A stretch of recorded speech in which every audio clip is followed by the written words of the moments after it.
Halo sahabat ATR BPN, Assalamualaikum warahmatullahi wabarakatuh. Jumpa lagi dengan saya, Nunung Sofiati, di podcast serial pembahasan kompetensi manajerial. Bersama saya telah hadir rekan-rekan asesor yang menjadi narasumber pada kesempatan kali ini.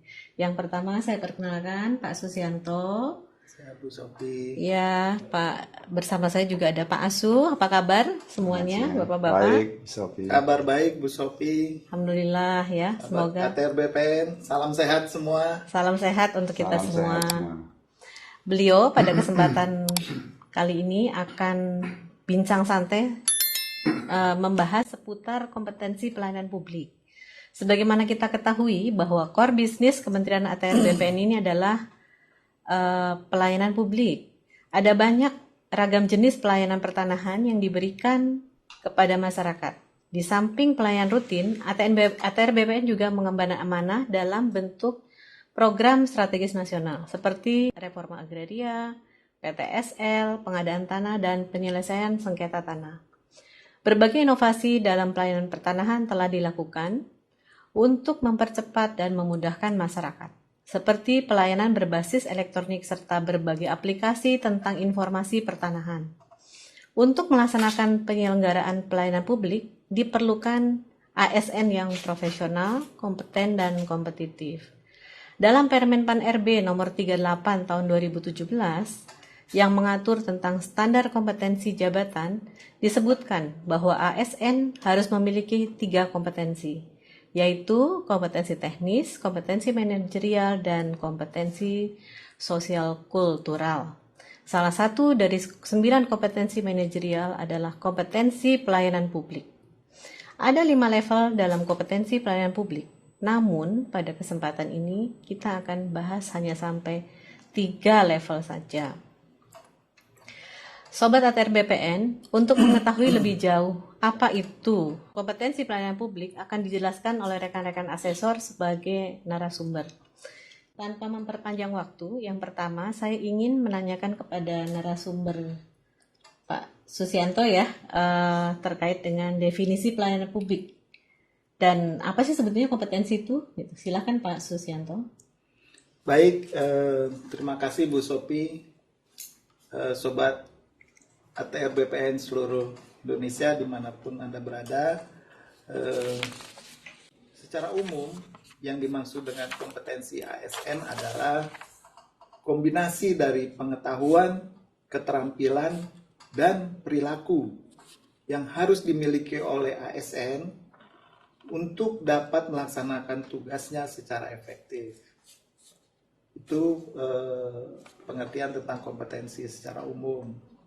Sedangkan definisi dari kompetensi pelayanan publik adalah kemampuan seorang ASN dalam melaksanakan tugas-tugas pemerintahan, pembangunan, dan kegiatan pelayanan publik secara profesional, transparan, mengikuti standar pelayanan yang objektif, netral, tidak memihak, tidak diskriminatif, serta tidak terpengaruh kepentingan pribadi, kelompok, golongan, maupun partai politik. Jadi seperti itulah kira-kira Bu Sofi unsur-unsur dalam kompetensi pelayanan publik. Baik, terima kasih Pak Susianto. Tadi saya mencatat ada beberapa kata kunci ya dari definisi pelayanan publik itu. Tadi ada profesional, transparan, mengikuti standar pelayanan yang objektif, netral, tidak memihak, tidak diskriminatif, serta tidak terpengaruh kepentingan pribadi, kelompok, atau golongan atau partai politik. Bagaimana ya cara mengukurnya? Gimana mungkin Pak Asu bisa menjelaskan? Baik, Bu Sofi. Terima kasih atas waktunya. Dalam mengukur kompetensi manajerial seorang ASN, kita sudah memiliki aturan, Bu Sofi, yaitu Permen 38 tahun 2017 dengan menggunakan leveling, Bu Sofi. Ya. Level 1 untuk deskripsinya, bagaimana seorang ASN mampu menjalankan tugas mengikuti standar pelayanan sesuai dengan yang ada di lingkup kantor atau unit kerjanya. Adapun indikator perilakunya ada 3, Bu Sofi. Ya, seorang ASN harus mampu mengerjakan tugas-tugas dengan mengikuti standar pelayanan yang objektif, netral, tidak memihak, tidak diskriminatif, transparan, dan tidak terpengaruh kepentingan pribadi, kelompok, ataupun partai politik. Itu yang pertama. Kemudian yang kedua, seorang ASN harus mampu melayani kebutuhan, permintaan, dan keluhan pemangku kepentingan. Kemudian yang ketiga, ini yang tidak kalah pentingnya, seorang ASN harus mampu menyelesaikan masalah dengan tepat tanpa bersikap membela diri dalam kapasitas sebagai pelaksana pelayanan publik. Adapun level 1 ini ditujukan untuk level pelaksana, Bu Sofi. Ya, demikian yang dapat kami sampaikan berkaitan deskripsi dan indikator dalam kompetensi pelayanan publik. Baik, terima kasih Pak Asuh. Tadi sudah dijelaskan tentang indikator perilaku di level 1. Bagaimana dengan indikator perilaku level 2, Pak, dari kompetensi pelayanan publik tersebut? Mohon dijelaskan, Pak Asus. Baik, Bu Sofi. Untuk level 2 kompetensi pelayanan publik ini memang diperuntukkan untuk jabatan pengawas atau jabatan fungsional yang disetarakan. Jadi sebagai deskripsi dari level 2 untuk kompetensi pelayanan publik ini adalah kemampuan seorang ASN untuk mensupervisi, mengawasi, menyelia, dan menjelaskan proses-proses pelaksanaan tugas pemerintahan atau pelayanan publik secara transparan. Jadi di level kompetensi ini ada 3 indikator perilaku. Pertama, indikator perilaku pertama adalah seorang ASN harus mempunyai kemampuan menunjukkan sikap yakin dalam mengerjakan tugas-tugas pemerintahan atau pelayanan publik, mampu menjadi penyelia, dan menjelaskan secara objektif bila ada yang mempertanyakan suatu kebijakan yang diambil.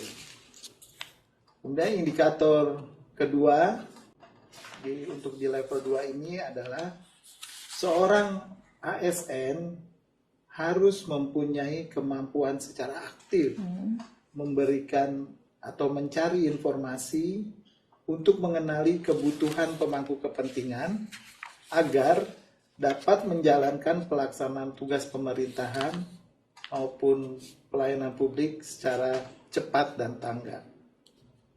Lalu indikator perilaku yang ketiga di level 2 kompetensi pelayanan publik ini adalah seorang ASN itu harus mempunyai kemampuan mengenali dan memanfaatkan kebiasaan, tata cara, atau situasi tertentu sehingga apa yang disampaikannya itu menjadi perhatian pemangku kepentingan untuk menyelesaikan tugas-tugas pemerintahan, pembangunan maupun pelayanan publik.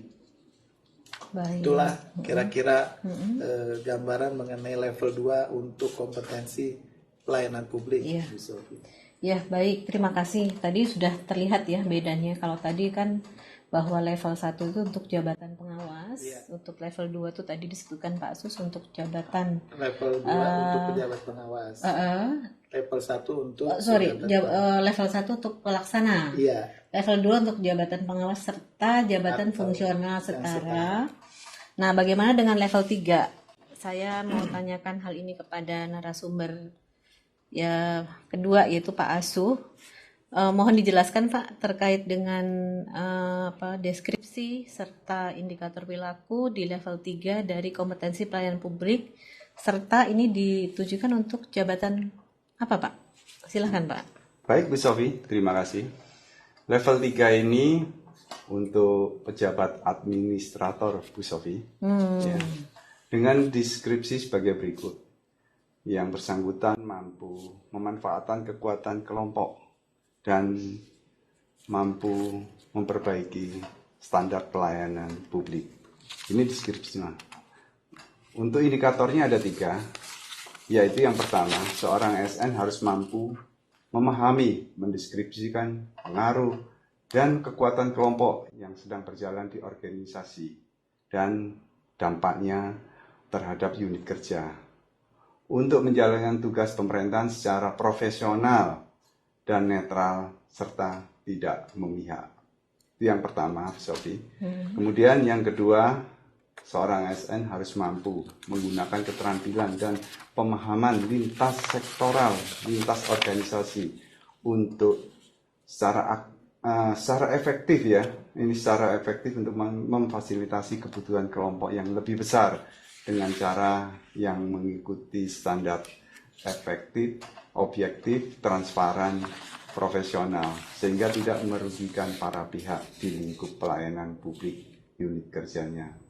Kemudian yang ketiga, seorang ASN harus mampu mengimplementasikan cara-cara yang efektif untuk memantau dan mengevaluasi sekaligus masalah yang dihadapi oleh pemangku kepentingan serta mengantisipasi kebutuhan mereka saat menjalankan tugas untuk pelayanan publik di unit kerjanya. Itu untuk level 3, Bu Sophie. Baik, jadi level 3 ini kompetensi yang harus dimiliki oleh pejabat administrator dan pejabat fungsional setara, Pak ya. Ya, betul, Bu Sophie. Menarik sekali ya diskusi kita kali ini. Terima kasih atas tadi penjelasan dari Bapak-bapak narasumber. Namun sebelum kita akhiri, mungkin masih ada nih kiat-kiat nih dari Bapak-bapak asesor untuk para asesi dalam menghadapi penilaian kompetensi. Bagaimana Pak? Mungkin dari Pak Sus dulu, silahkan. Ya, mungkin kiat-kiat sederhana aja ya, berkaitan dengan apa yang harus dipersiapkan oleh seorang asesi saat akan menghadapi suatu penilaian kompetensi atau assessment. Jadi pertama harus bersikap tenang ya, untuk bisa bersikap tenang menghadapi proses uji kompetensi ini. Memang kita harus bisa istirahat cukup saat paling tidak pada sehari sebelum kita menghadapi penilaian kompetensi, sehingga tubuh kita bisa lebih fresh, kita lebih tenang dalam menghadapi proses penilaian kompetensi. Nah, yang tidak kalah pentingnya adalah pemahaman seorang asesi terhadap kompetensi tadi. Jadi, seorang asesi itu harus bisa memahami indikator-indikator perilaku yang ada di level-level dari standar jabatan yang dituju, Sophie. Jadi itu bisa diketahui atau dipelajari dari Kamus Kompetensi Manajerial dan Sosiokultural yang ada di Permenpan nomor 38 tahun 2017 ya. Di sana kita bisa membaca dan bisa memahami apa itu indikator perilaku untuk di tiap-tiap level ya. Kalau untuk level 1 itu untuk pejabat pelaksana, level 2 untuk pejabat pengawas, level 3 untuk pejabat administrator.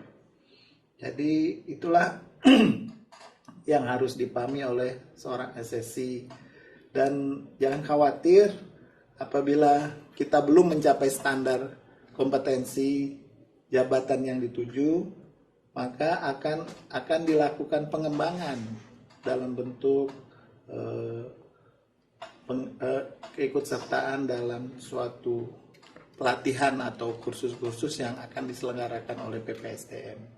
Jadi jika terjadi gap antara level kompetensi yang dituju dengan level yang ada dikuasai saat ini oleh seorang asesi, maka akan dilakukan pengembangan terhadap kompetensi itu melalui proses pelatihan dan kursus-kursus atau workshop yang akan disediakan oleh PPSDM, akan difasilitasi oleh PPSDM. Oh, gitu Kira-kira ya Pak seperti ya. itulah Oh iya ya. kiat-kiatnya, Jadi Mbak Sofi. teman-teman nggak usah khawatir ya. Iya, Itu ternyata PPSM sudah menyiapkan ya berbagai kursus untuk pengembangan diri gitu ya. iya.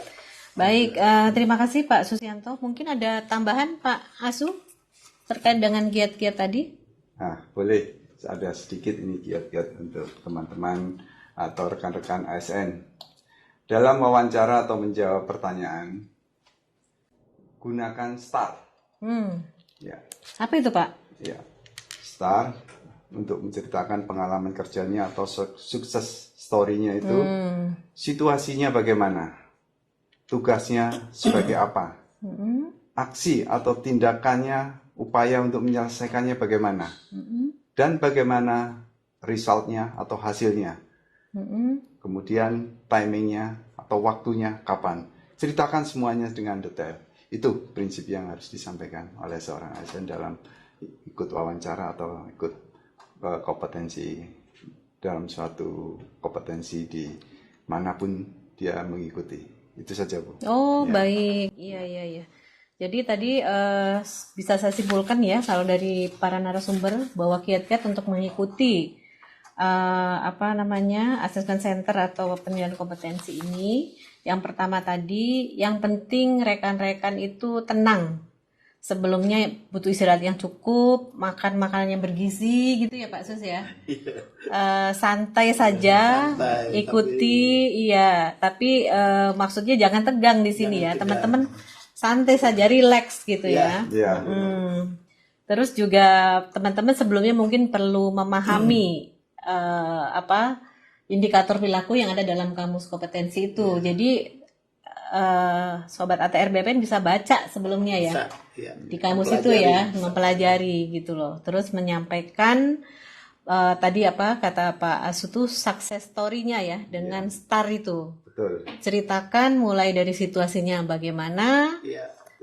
tasnya apa gitu ya, Terus action. actionnya bagaimana, terusnya resultnya apa gitu ya. Ya.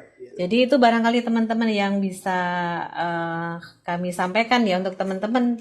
Semoga teman-teman sukses dalam mengikuti asesmen center dalam penilaian kompetensi atau pemetaan kompetensi. Demikian dari kami. Saya ucapkan terima kasih atas perhatian teman-teman dan saya akhiri wabillahi taufiq wal hidayah. Wassalamualaikum warahmatullahi wabarakatuh. Salam sehat buat kita semua. Assalamualaikum. Waalaikumsalam. PPSDM Road to Korpu. PPSDM mencetak ASN muda unggul.